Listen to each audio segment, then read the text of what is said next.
এই পিঠাটা কে কে চিনো অবশ্যই জানাইও। পিঠাটার নাম হচ্ছে তক্তি পিঠা। তো তক্তি পিঠা বানানোর জন্য প্রথমে কড়াইতে অল্প পরিমাণে একটু পানি দিয়ে তারপর চিনি দিয়ে ওইটাকে সুন্দর মতো গলিয়ে নিতে হবে।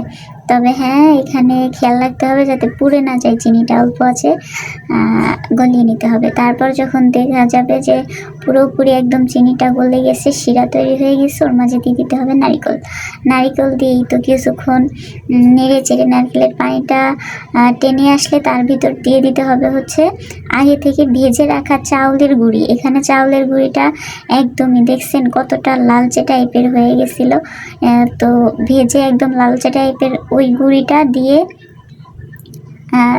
তেলে চাইলা নিতে হবে চালন দিয়ে ভাজার পরে আবার।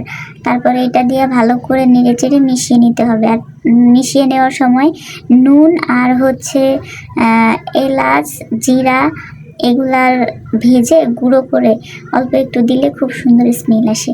দিয়ে এই তো সুন্দর একটা ডো তৈরি হয়ে গেলে সমান কিছু একটার উপরে নিয়ে সুন্দর করে এরকম